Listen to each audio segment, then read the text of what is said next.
उठो जागो और तब तक ना रुको जब तक कि लक्ष्य की प्राप्ति ना हो जाए। जय हिंद दोस्तों, स्वागत है आपका आपके अपने यूट्यूब चैनल अभिनंदन एकेडमी काला पीपल में, जिसमें हम आर्मी के सभी ट्रेड्स के लिए टेक्निकल, जीडी, क्लर्क सभी के लिए मैं 1000 क्वेश्चन की मैथ्स के क्वेश्चन की सीरीज इस चैनल पे चला रहा हूं, जिसकी एक क्लास फर्स्ट हो चुकी है।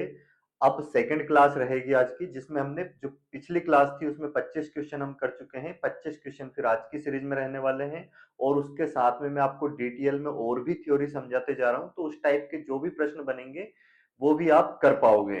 तो आज रहेगी हमारी दूसरी क्लास, शुरू करते हैं हम इसको। तो देख सकते हैं आप इसमें कितने टोटल 1000 क्वेश्चन में आपको करवाने वाला हूं। तो आज की क्लास का पहला क्वेश्चन क्या है हमारे पास?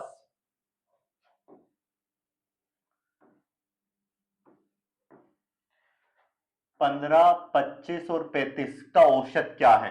तो औसत क्या होता है? सभी आंकड़ों का योग बटे में कुल आंकड़ों की संख्या। तो 15 प्लस 25 प्लस 35 इनको जोड़ेंगे, और कितनी संख्या है ये टोटल? तीन। तीन से इसको भाग देंगे तो कितना हो जाएगा? 15 और 25 को हम जोड़ दे तो 40, 40 में 35 जोड़ेंगे कितना जाएगा? 75। इसको तीन से भाग देंगे, तीन दूनी 6 और दो बज गए। अब एक बज गया, 3 5 15, तो आंसर क्या आ जाएगा हमारा? 25। इनका औसत क्या हो जाएगा? 25, जो कि ऑप्शन बी हमें दिया गया है। तो यहां से आपको औसत का फार्मूला भी याद रखना है। औसत बराबर क्या होता है? कुल परिणामों का योग बटे में कुल परिणामों की संख्या। सेकंड क्वेश्चन देखते हैं।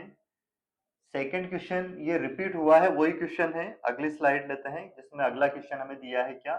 यदि x बराबर कितना हो? 12 और y बराबर कितना दिया हो? 8, तो हमें x माइनस वाई ज्ञात करना है। आर्मी के पेपर में मैथ्स बिल्कुल इजी आता है, कोई कठिन गणित नहीं होता है, क्योंकि 10th पास विद्यार्थी के लिए भी वो होता है जो जीटी और ट्रेड 8th वालों के लिए रहता है, ट्रेड्स में। तो आसान क्वेश्चन आते हैं। x माइनस वाई हमसे पूछा है। x की वैल्यू क्या रखेंगे इसमें? 12, माइनस y की वैल्यू कितनी रखेंगे? 8। तो 12 में से 8 घटाएंगे, क्या आ जाएगा? 4, जो कि कौन से ऑप्शन में दिया है? ऑप्शन सी इस सवाल का करेक्ट आंसर होगा। अगला क्वेश्चन क्या है हमारे पास? लंबाई कितनी? 12 सेंटीमीटर और चौड़ाई कितनी है? 5 सेंटीमीटर। तो क्षेत्रफल क्या होगा? तो यहाँ पे दिया नहीं है इसमें, ये आयत की लंबाई और चौड़ाई दी है हमें। आयत जो होता है, आयत की लंबाई कितनी है? 12 सेंटीमीटर और चौड़ाई कितनी है? 5 सेंटीमीटर। तो क्षेत्रफल क्या होगा? क्षेत्रफल बराबर इसका फार्मूला होता है, जो रेक्टेंगल होता है आयत, इसकी लंबाई कितनी? 12 और चौड़ाई कितनी? 5 सेंटीमीटर। तो क्षेत्रफल बराबर होता है लंबाई गुणित चौड़ाई। लंबाई कितनी दी हमें? 12 सेंटीमीटर, और चौड़ाई कितनी दी है? 5 सेंटीमीटर। इनका गुना करेंगे आपस में, तो 12 पंज 60, और सेंटीमीटर इंटू सेंटीमीटर क्या हो जाएगा? सेंटीमीटर का स्क्वायर। तो 60 सेंटीमीटर स्क्वायर इसका आंसर हो जाएगा। यहाँ पे यूनिट नहीं दी है साथ में, क्या आएगा? 60 सेंटीमीटर स्क्वायर। ऑप्शन बी इसका क्या हो जाएगा? Correct answer. तब इसके साथ में आपको आयत के और भी फार्मूले याद रखने हैं, आयत पे जब भी जो भी सवाल आए वो आप फिर कर पाओ। ये इसकी क्या है? लंबाई। ये इसकी क्या है? चौड़ाई। लेंथ और ब्रेड्थ। तो आयत का जो क्षेत्रफल होता है, एरिया, वो क्या होता है? लेंथ इंटू ब्रेड्थ, लंबाई गुणित चौड़ाई। इसका परिमाप जो होता है, पेरीमीटर, चारों भुजाओं का योग, ये होगा 2 ब्रैकेट में लेंथ प्लस ब्रेड्थ। मतलब लंबाई और चौड़ाई को जोड़ के उसका दोगुना कर देंगे तो क्या आ जाएगा? परिमाप। अगर हमें इसका परिमाप निकालना होता तो क्या होता? 12 5 17, दोनों का डबल कर देते जोड़ के, 17 का डबल कितना हो जाएगा? 34। 34 परिमाप हो जाता। इसकी विकर्ण की लंबाई अगर पूछी जाए, विकर्ण, डायगोनल, ये होती है विकर्ण, बी। तो इसमें अगर हम पाइथागोरस प्रमेय लगाएं तो क्या आ जाएगा? इस डी की वैल्यू, कर्ण का स्क्वायर बराबर, तो विकर्ण का इसका स्क्वायर करेंगे तो विकर्ण हमने किसको माना है? डी को। लंब का स्क्वायर प्लस आधार का स्क्वायर, या आधार का स्क्वायर प्लस लंब का स्क्वायर। इधर से स्क्वायर हटाएंगे तो इधर क्या लग जाएगी? करनी। तो ये फार्मूला याद रखना है विकर्ण की लंबाई का, रूट में एल का स्क्वायर प्लस बी का स्क्वायर। आयत के लिए आपको ये तीनों फार्मूले याद रखना है। क्षेत्रफल क्या होगा? लंबाई गुणित चौड़ाई, परिमाप होगा 2 ब्रैकेट में लंबाई प्लस चौड़ाई, विकर्ण हो जाएगी रूट में l का स्क्वायर प्लस b का स्क्वायर। अब देखते हैं हम अगला क्वेश्चन, क्वेश्चन नंबर 5वां क्या है। ये क्या दिया है, 5 का स्क्वायर प्लस 7 का स्क्वायर बराबर क्या होगा। 5 का अगर हम वर्ग करें और किसका वर्ग करना, 7 का, 5 का वर्ग होता है 25, 7 का वर्ग होता है 49। तो 5 और ये 9 कितने हो जाएंगे यहाँ पे, 14 का 4 हासिल 1, 4 और 2 6 और 1 7, तो 74 इस सवाल का आंसर होगा, जो कि कौन सा ऑप्शन है, ऑप्शन बी। अगला क्वेश्चन है हमारे पास, पहली 10 प्राकृत संख्याओं के वर्गों का योग कितना होगा। तो प्राकृत संख्याओं के वर्गों का योग क्या होगा, 1 का स्क्वायर प्लस 2 का स्क्वायर प्लस 3 का स्क्वायर प्लस 4 का स्क्वायर, ऐसे कितनी 10 प्राकृत संख्याओं के वर्गों का योग। तो ये पिछली क्लास में भी ये आया था सवाल। इसका फार्मूला क्या होता है, n प्लस 1 और 2n प्लस 1 बटे में 6। n प्राकृत संख्याओं के वर्गों के योग का फार्मूला होता है। n का मतलब इसमें कितनी संख्या है टोटल। n की जगह पे क्या रखेंगे, यहाँ पे 10, यहाँ 10 और 1 कितना हो जाएगा, ये 11, यहाँ 10 रखेंगे, 10 दून 20, 20 और 1 21 बटे में 6। इसको हल करेंगे, 2 पंज 10, 2 तिया 6, 3 सत 21, इनको हम गुना करेंगे तो यह आ जाएगा 385। तो क्या आ जाएगा इसका करेक्ट आंसर, 385। ये याद रखना है, n प्राकृत संख्याओं के वर्गों के योग का फार्मूला। और इसके घनों के योग का फार्मूला क्या होता है, क्यूब के योग का, 1 का क्यूब प्लस 2 का क्यूब प्लस 3 का cube dash dash dash n का क्यूब। तो ये फार्मूला होता है n प्लस 1 बटे में 2 का क्या करना पड़ेगा, होल स्क्वायर।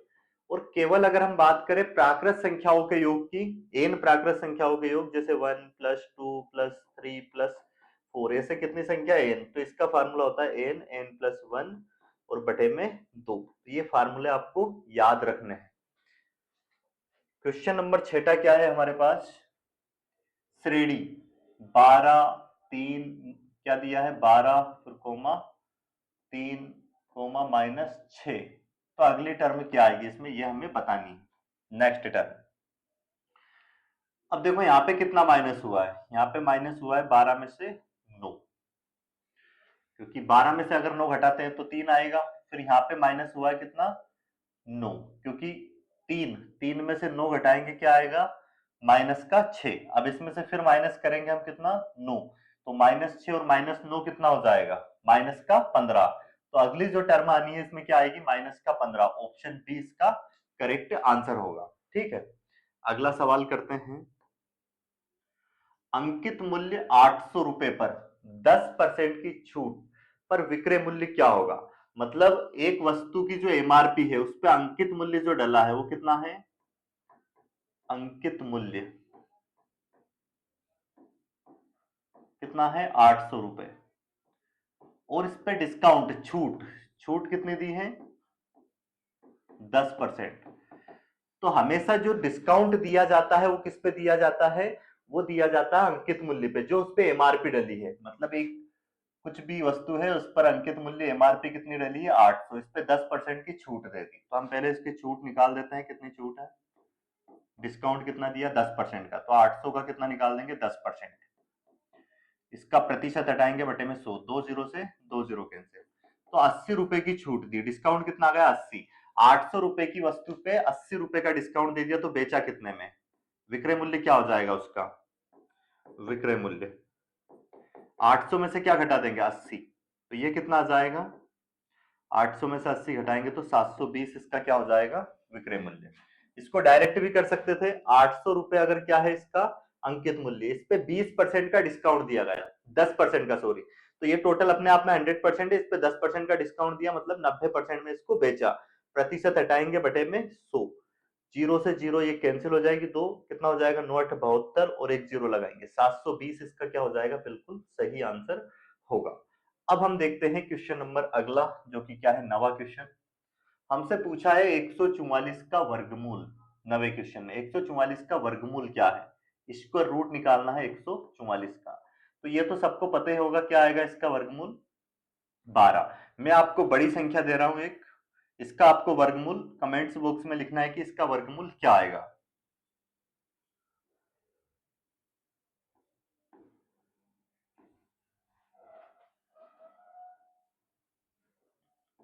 116 64, इसका आपको वर्गमूल निकालना है। और इसको वर्गमूल निकालने की बहुत शॉर्टकट विधि है, बहुत आसानी से बिना चेन ये पेन चलाए भी इसका आप वर्गमूल निकाल सकते हो। जिनको भी वो ट्रिक नहीं याद है तो कमेंट्स बॉक्स में जरूर लिखेंगे, ताकि मैं आपको इसका एक इस पर वर्गमूल पर ही आधारित एक अलग से वीडियो बना सकूं कि डायरेक्ट आप इसका वर्गमूल कैसे निकाल पाओगे। तो 144 का वर्गमूल हमसे पूछा था, इसका रूट कितना हो जाएगा, ये तो 12। अगला क्वेश्चन करते हैं अब हम। 1 से 50 तक की कितनी सम संख्याएं हैं? तो 1 से 50 तक अगर हम सम संख्याओं की बात करें तो कितनी होगी? तो देखो, एक ये टोटल प्राकृत संख्या तो ये होती है 1 2 3 4 5 6 डैश डैश डैश ऐसे 50 तक। तो 50 तक प्राकृत संख्या तो कितनी होगी? 50 ही होगी। पर इसमें यहाँ पे अगर देखोगे आप, तो ये एक क्या है? विषम। 3 क्या है? विषम। 5 क्या है? विषम। और सम कितनी है? 2 4 6 ये सम है। तो अगर 1 से 50 तक आप देखोगे इसमें, तो 25 तो सम संख्या होगी और 25 विषम संख्या होगी। 25 क्या होगी? सम, और 25 क्या होगी? विषम। इसको निकालने का तरीका ये भी है, आपको एक सीरीज बना लेनी है, विषम संख्या सम संख्या लिखनी है। सम पूछी है तो 2 4 6 8 ये सम संख्या लिखोगे, और अंतिम में 50 भी क्या है? सम संख्या। तो अब इस सीरीज में टोटल कितने पद है, हमें एन की वैल्यू निकालनी है। उसको कैसे निकालते हैं? फार्मूला है एन बराबर लास्ट टर्म में से फर्स्ट टर्म को माइनस करना है, बटे में इनका जो अंतर चल रहा है, अंतर कितने कितने का चल रहा है? 2, वो उससे भाग देना और +1 करना है। तो कितना आ जाएगा? एन बराबर 50 में से 2 घटाएंगे 48 बटे में 2 +1, ये 2 से कटेगा, 2 दूनी 4 2 चौक 8, तो 24 और 1 25, ये इसका करेक्ट आंसर हो जाएगा। जैसे क्वेश्चन आता है कि 1 से लेके 150 तक कितनी सम संख्याएं हैं, तो कैसे करेंगे? सम संख्याएं लिखेंगे हम 2 4 6 8, और अंत में 150 भी क्या है? सम संख्या। तो कैसे निकालेंगे इसमें कितनी है सम संख्या? पदों की संख्या टोटल। तो इसका फार्मूला क्या होगा? वही लास्ट टर्म में से हमें घटाना है क्या? फर्स्ट टर्म, मतलब अंतिम पद में से पहला पद घटाना है, और उसको डिवाइड करना है, इनका अंतर कितना चल रहा है? 2 2 का उससे, और इसमें +1 कर देना है। तो ये बचेगा कितना? 148 बटे में 2 और +1, ये कटेगा 2 7 14 2 चौक 8, 74 और 1 कितना हो जाएगा? 75। समझ में आ गई बात इतनी? और इसे भी ध्यान रख सकते हो, सम और विषम संख्याओं बराबर होगी। जैसे 1 से 200 तक की अगर हम संख्या देखें तो उसमें 100 संख्या सम होगी और 100 ही क्या होगी? विषम होगी। अब देखते हैं अगला क्वेश्चन। ट्रेन 60 किलोमीटर प्रति घंटे से की चाल से चलती है, तो 180 किलोमीटर में उसको कितना समय लगेगा? तो ये फार्मूले आपको याद होंगे, नहीं याद है तो नोट कर लेना है। चाल बराबर होता है दूरी बटा समय, और समय बराबर होता है, या फिर यहां से दूरी बराबर अगर हम निकालें तो क्या होगा? दूरी बराबर होता है चाल गुणित समय, और समय बराबर क्या हो जाएगा? यहां से समय ऊपर जाएगा यहाँ पे, तो ये चाल बटे में जाएगा, तो दूरी बटे में चाल। कभी चाल को हमें किलोमीटर पर आवर से मीटर पर सेकंड में चेंज करना हो, काय में? मीटर प्रति सेकंड में, तो उसमें गुना किया जाता है 5/18 का। और मीटर पर सेकंड को अगर चेंज करना हो किसमें? किलोमीटर पर आवर में, तो उसमें गुना करना पड़ेगा हमें कितने का? 18/5 का। ये ध्यान रखना है। जैसे मान लिया जाए कभी किसी रेलगाड़ी की चाल 90 किलोमीटर पर आवर हो, और उसको हमें चेंज करना है मीटर पर सेकंड में, तो क्या करेंगे? 90 में गुना करेंगे कितने का? 5/18 का। तो ये मीटर पर सेकंड में आ जाएगी। 18 5 90, 5 25 मीटर पर सेकंड। ठीक है। अब हमसे इस सवाल में क्या पूछा है? एक ट्रेन की चाल दी है 180, ये 60 किलोमीटर प्रति घंटे, और दूरी दी है कितनी? 180 किलोमीटर। हमसे समय पूछा है, तो समय बराबर हमारे पास फार्मूला क्या है? दूरी बटा चाल। दूरी कितनी है? 180 किलोमीटर, और चाल कितनी है? 60 किलोमीटर पर आवर। तो किलोमीटर से किलोमीटर कैंसिल, 0 से 0 कैंसिल, 6×18, ये आवर ऊपर जाएगा, तो क्या जाएगा समय? 3 घंटे। कौन सा ऑप्शन है? ऑप्शन सी इस सवाल का बिल्कुल सही आंसर होगा। अब देखते हैं हम अगला क्वेश्चन। नेक्स्ट क्वेश्चन क्या है? ये बोर्ड मास से क्वेश्चन है। क्या है बोर्ड मास का नियम पता होगा आपको, V BODMAS. V BODMAS, V का मतलब होता है ये बार, बी का मतलब होता है ब्रैकेट, और ओ का मतलब होगा ओफ, जिसका मतलब गुना ही होता है। डी का मतलब क्या होगा, डिवाइड। एम का मतलब क्या होगा, मल्टीप्लाई। ए का मतलब होगा एडिशन, मतलब जोड़ना, योग। एम का मतलब गुना, और एस का मतलब होगा सब्ट्रैक्शन, मतलब घटाओ। तो इस पैटर्न में हमें सोल्व करना पड़ता है। सबसे पहले अगर बार लगाओ संख्या पे तो बार सोल्व करेंगे, फिर ब्रैकेट में सबसे पहले ये वाला ब्रैकेट हल होता है, फिर ये, और फिर ऑफ सोल्व होता है, फिर डिवाइड, फिर मल्टीप्लाई, फिर प्लस, फिर माइनस।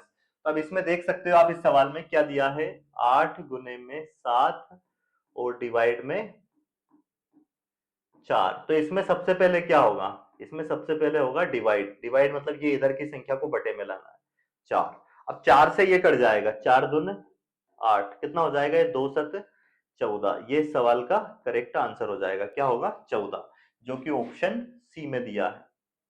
कितने, 12 क्वेश्चन हो गए हैं आज की क्लास के। अगला क्वेश्चन आपको करना है, ये अनुपात पर आधारित सवाल दिया गया है। क्या दिया हमें, ए अनुपात बी बराबर 3:5, और हमें ए बराबर दे दिया कितना, ए बराबर दे दिया 15। तो हमें बी बराबर ज्ञात करना है, बी की वैल्यू ज्ञात करनी। देखो इसमें ये जो रेशियो दिया है, इसमें हमें किसकी वैल्यू दी, ए की वैल्यू यहाँ पे कितनी है, 3। 3 की वैल्यू कितनी दी, 15। कितना गुना इसका है, 3×5 = 15, मतलब 3 यूनिट की वैल्यू हमें 15 दी, इससे भाग देंगे तो पता चल जाएगा कितना गुना, 5 गुना। हमें बी की वैल्यू ज्ञात करनी थी, इसमें भी कितने का, 5 का गुना कर देंगे। ये 5 गुना है तो ये भी अपना 5 गुना होगा, 5×5 = 25। इस सवाल का करेक्ट आंसर होगा ऑप्शन बी। ठीक है, और करना क्या है आपको, हर एक सवाल, चाहे सवाल भले इजी है, उसको पहले सोल्व आपको ही करना है, उसके बाद में आपको उसका सॉल्यूशन चेक करना है। क्या दिया है, भुजा 9 सेंटीमीटर है, वर्ग का परिमाप क्या होगा। तो अब देखो वर्ग क्या होता है, जिसकी प्रत्येक भुजा क्या हो, बराबर। और ये जो भी मैं, जैसे अब यहाँ पे वर्ग आ गया है, तो वर्ग के जितने भी फार्मूले होंगे वो सारे फार्मूले लिखवाते चल रहा हूँ, वो आपको नोट करते चलना है। वर्ग में क्या होता है, इसकी प्रत्येक भुजाएं बराबर होती है। तो चारों भुजाएं क्या हो गई इसकी, ए ए ए, और प्रत्येक कोण कितने कितने डिग्री के होते हैं, ये 90-90 डिग्री के। वर्ग का जो क्षेत्रफल होता है, वर्ग का क्षेत्रफल, ये होता है भुजा का स्क्वायर। भुजा गुणित भुजा करेंगे तो भुजा का स्क्वायर, मतलब ए का स्क्वायर। और वर्ग का परिमाप, ध्यान रखना वर्ग की भुजा को हमने क्या मान लिया, ए। चारों भुजाएं बराबर होती है, वर्ग का परिमाप, वर्ग के परिमाप का फार्मूला होता है 4a। चारों भुजाओं को जोड़ेंगे तो कितना आ जाएगा, ये 4a। और वर्ग के विकर्ण की लंबाई होती है, वर्ग के विकर्ण की लंबाई,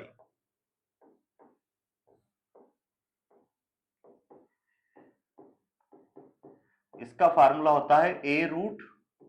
ठीक है, अब हमसे क्या पूछा था, इसकी भुजा दी थी कितनी, 9 सेंटीमीटर, और हमसे पूछा क्या, परिमाप। परिमाप पूछा है तो यहाँ पे हम एक ही जगह पे रख देंगे, और क्षेत्रफल पूछे तो यहाँ पे एक ही जगह पे 9 रख देंगे, और उसके विकर्ण की लंबाई पूछे तो यहाँ पे हम एक ही जगह पे 9 रख देंगे। 9√2 सेंटीमीटर विकर्ण की लंबाई हो जाएगी। हमसे परिमाप पूछा है तो यहाँ पे एक ही जगह पे क्या रखेंगे हम, 9। कितना हो जाएगा ये, 9×36 सेंटीमीटर, ये इसका परिमाप हो जाएगा, जो कि कौन सा ऑप्शन है, ऑप्शन सी इसका करेक्ट आंसर होगा। अगला प्रश्न हमारे पास है क्वेश्चन नंबर 15। क्या दिया, 0.75 को भिन्न के रूप में लिखना है। तो इसको भिन्न के रूप में कैसे लिखेंगे, यहाँ पे जैसे दो संख्या के इधर पॉइंट है, तो बटे में हम क्या करेंगे, 2 0 लगाएंगे और पॉइंट हटा देंगे। अगर तीन संख्या के इधर पॉइंट होगा, जैसे 0.725, तो यहाँ से पॉइंट हटाएंगे तो बटे में कितने लगाएंगे, 3 0, 1000। तो हमें तो ये करना था, पॉइंट हटाया, 2 0 लगा दिया। अब इसको सोल्व करेंगे, 25 या 75, 25 चुक 100, तो क्या आ जाएगा, ये 3/4। तो इसका भिन्न क्या बनेगा, 3/4, जो कि ऑप्शन बी में दिया गया है। ऑप्शन बी इसका बिल्कुल सही जवाब रहेगा। अगला क्वेश्चन है हमारे पास, कौन सा क्वेश्चन है, क्वेश्चन नंबर 16। करिए इसको सोल्व आप पहले। 120 का 25% निकालना है, तो 120 का 25% कैसे निकालेंगे, का मतलब गुना, यहाँ पे प्रतिशत हटाएंगे तो बटे में लिखेंगे क्या, 100। इसको हल करेंगे, 25 चुक 100, 4 से कटेगा 4 3 12, तो कितना आ गया 30। 30 इस सवाल का करेक्ट आंसर होगा ऑप्शन सी। नेक्स्ट क्वेश्चन क्या है हमारे पास। क्लास अगर आपको अच्छी लग रही है तो लाइक जरूर करना है, कमेंट्स बॉक्स में भी जरूर आपको लिखना है, और क्लास को ज्यादा से ज्यादा लोगों के पास शेयर करना है। चैनल को सब्सक्राइब भी जरूर करके रखें ताकि हर एक वीडियो के नोटिफिकेशन आपके पास आ जाए। मैं इस चैनल पे 1000 क्वेश्चन ये मैथ्स के तो करवाने वाला हूँ, साथ में रीजनिंग की भी क्लास बहुत जल्दी स्टार्ट होने वाली है। रीजनिंग की क्लास भी इसमें, उसके भी मैं कंप्लीट 1000 क्वेश्चन करवाऊंगा। तो मैथ्स रीजनिंग के हो जाएंगे, और साइंस से भी स्टार्ट करूंगा, फिजिक्स केमिस्ट्री और बायो, तो पूरे आपके सारे सब्जेक्ट होने हैं। और रही बात एसएससी जीडी की, तो उसके 5 सेट में कंप्लीट करवा चुका हूं इस चैनल पे, काफी अच्छे लेवल के क्वेश्चन थे उसमें मैथ्स के। अब अगला सेट भी बहुत जल्दी आपको एसएससी जीडी का इस पे मिलने वाला है।